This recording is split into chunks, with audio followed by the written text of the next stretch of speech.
हा ब्रह्मचारी आश्रम आहे आणि या आश्रमाचा जो आखाडा आहे कुंभमेळा प्रयागराज या ठिकाणी, या ठिकाणाहून बाबा आपल्याला पत्रिका घेऊन आलेले आहेत आणि आपलं काहीतरी परम भाग्य की आपण किसन बाबाच्या कुशीमध्ये सगळे असताना आपण आज प्रयागराजला जायला पाहिजे होतं.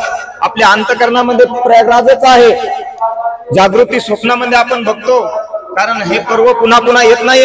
पण आज तिथं ज्यांचा आखाडा आहे तेच आज आपल्याला पत्रिका घेऊन आलेले आहेत. आपला उद्या काला आणि हला बाबांनी आपल्याला सर्वांना बोलवलेला आहे. बाबा आपल्या आखाड्यावर कशी कशी व्यवस्था आहे, काय सुविधा, थोडं आम्हाला तिथं सांगा बाबा.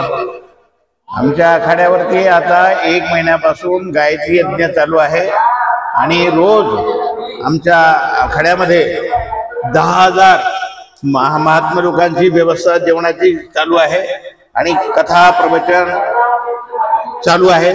तर आपणही त्या कार्यक्रमाला यावं याच्यासाठी आम्ही तुम्हाला इथे निमंत्रण देण्यासाठी आलो. बाकी सर्व जी काही जाणकारी आहे ती मीडियामध्ये आता बातम्यामध्ये तुम्हाला टाकलेली आहे, ती आपण टाका, सर्व आपल्याला माहिती होईल. आम्ही पंढरपूरला आश्रमामध्ये कार्यक्रमाला होतो बाबा 7 दिवस. आम्हाला तुमच्या आश्रमामध्ये निवारा मिळाला आणि औंढ्याला पण आश्रम आहे. अशी किती ठिकाणी आपले आश्रम आहेत बाबा?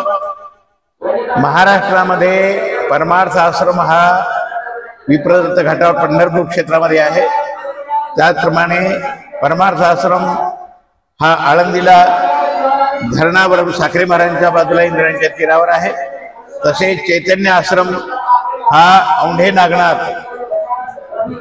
क्षेत्रावर नागनाथ गार्डनच्या समोर संगमावर आहे. संगम म्हणजे औंढे नागनाथला जी दुग्धा नदी आहे त्या संगमावर आहे. नामदेवरायांना जिथे खेचर स्वामींनी उपदेश केला 7 दिवस आणि त्यांना अनुग्रह दिला ते ठिकाण म्हणजे चैतन्य आश्रम आहे. जिथे कनकाचा वर्षाव केला दारुकीवर मा पार्वतीनी, म्हणून मा कनकेश्वरी तिचं नाव पडलं. त्या ठिकाणी औंढा नागनाथ ज्योतिर्लिंग जे आहे नागेशम दारुकावणी ज्योतिर्लिंगामध्ये त्या ठिकाणी आश्रम आहे. त्याचप्रमाणे ब्रह्मगिरी त्र्यंबकेश्वरला जिथे निवृत्तीनाथांचं मंदिर आहे तिथे ब्रह्मदर्शन आश्रम आहे. त्याचप्रमाणे मी अग्नी आखाड्याचा श्रीमंत असल्यामुळे पूर्ण भारतवर्षामध्ये आमचे आखाड्याची ठिकाणं आहेत, जागा आहेत आणि मुख्य केंद्र आमचं श्री शंभू पंचाग्नी आखाडा राजघाट काशीवर आहे आणि त्या माध्यमातूनच आम्ही आता प्रयागराजला आमच्या आखाड्याच्या माध्यमातून तिथे एकत्रित होतो आणि संपूर्ण साधू संत महापुरुष 13 आखाडे तिथे एकत्रित होतात.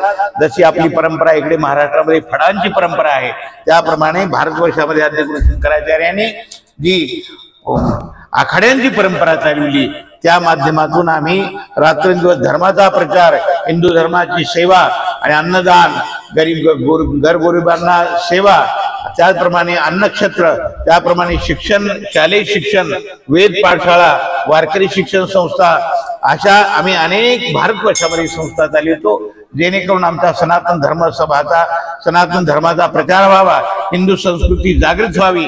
आता जसं परमपूज्य शर्माजी महाराजांनी सांगितलं की अनेक बोर्ड तयार झाले, त्यांची जे शिक्षण आहेत ते त्यांच्या माध्यमातून त्यांच्या गुरुद्वाऱ्यामध्ये, त्यांच्या गिरजाघरामध्ये होतात, मस्जिदीमध्ये होतात, पण आमच्या मंदिरामध्ये आमच्या धर्माचं शिक्षण चालत नाही.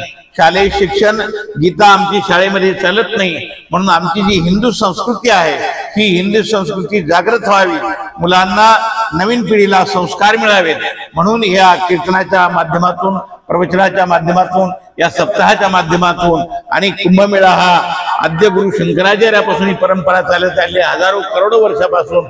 त्या परंपरेमध्ये आम्ही श्रीमंत म्हणून मी स्वामी लोकचैतन्य महाराज ब्रह्मचारी हा अग्नी आखाड्याचा 5व्या द्वाराचा मानकरी आहे, श्रीमंत आहे.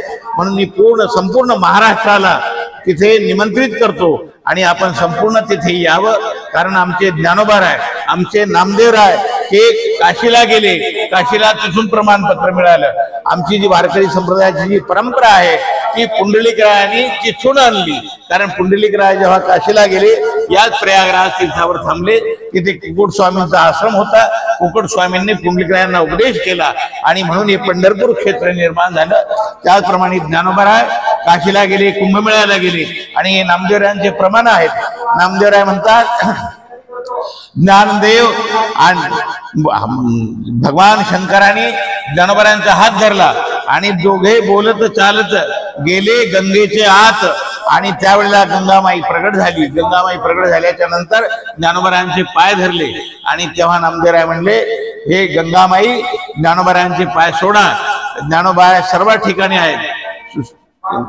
तेव्हा गंगामाईने सांगितलं की असा ज्ञानी भक्त या महाराष्ट्रातून इथे आलेला आहे, म्हणून संतांचं स्पर्श करण्यासाठी कुलम पवित्रम जननी कृतार्था वसुंधराया पुण्यवती चेन अपार संचित सुखसागरेस्मिन लीनम परे ब्रह्मनिशे यस्य चेता. असा हे महाराष्ट्र प्रांत आहे, पवित्र आहे, पुण्यवान आहे. म्हणून तर नामदेव महाराज म्हणतात की पवित्र ते कुळ पावन तो देश तेथे हरीचे दास जन्म घेती. अशाच्या पर्व काळामध्ये औंढा नागनाथ क्षेत्रामध्ये हे जे संस्थान आहे किसन महाराज संस्थान, हेही असे तपस्वी महापुरुष झाले, कारण त्यांनी या धरतीला पावन केलेलं आहे. म्हणून त्यांनी इथेच समाधी घेतली आणि आज हे एवढा मोठा जो परिसर चाललेला आहे, अन्नदान चालू आहे, अनेक महाराजांची कीर्तन प्रवचन चालू आहे, भागवत चालू आहे, रामकथा चालू आहे. या संस्थानला मी आज भेट दिली आणि कुंभमेळ्याचं त्यांना सर्वांना निमंत्रण दिलं. आपल्यालाही महाराज धन्यवाद. आपण या मीडियाच्या माध्यमातून हे प्रचार प्रसार करता, हे धर्म कार्य आहे. आम्ही तर नेहमी सांगित असतो की निस्वार्थपणाने मीडियाने सेवा करावी, कारण ही धर्माची 4 खांब आहेत. कोणते?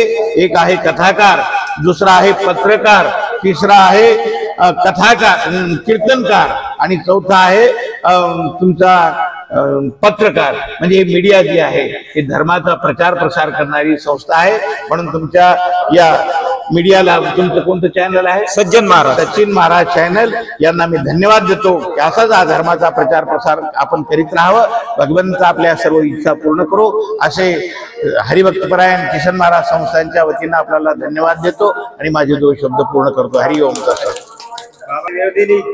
आमचे सरपंच संयोजक सप्ताहाचे कमिटीच्या वतीने त्यांना निमंत्रण देण्यात आलं आणि बाबांनी वेळेतली वेळ दिली आणि आमच्या या सप्ताहाला भेट दिली, याबद्दल आम्ही ऋण व्यक्त करतो, ऋणनिर्देश व्यक्त करतो. किती म्हणून धन्यता द्यावी. जशा समुद्राला सगळ्याच नद्या येऊन मिळतात, तसे आज हे आपल्या बाबाची पुण्याई आहे. म्हणून एवढे मोठे महात्मे बाबांनी सांगितले किती जागेवर आश्रम आहेत आणि त्या सगळ्या आश्रमाचं नियोजन बाबाकडे आहे आणि ते सगळे आश्रमातले भक्त मंडळी आज प्रयागराजला आहेत, तरी पण एवढे वेळेतले वेळ काढून या ठिकाणी बाबा आले. धन्य मी मानीन आतुले संचित किंवा तिळतिळ पुणे साचा पडे ऐसे बहुत जन्मी जोड जोडे. म्हणून काहीतरी आमचं मागचं पुण्य असावा, म्हणून महात्म्याची भेट झाली. मीही माझ्या वाणीला पूर्ण विराम देतो आणि बाबांनी 2 शब्दात आपल्याला निमंत्रणही दिलं आणि आश्रमाचीही माहिती सांगितली, याबद्दलही बाबाचे धन्यवाद. कुंडलिक वरदे हरी विठ्ठल. धन्यवाद.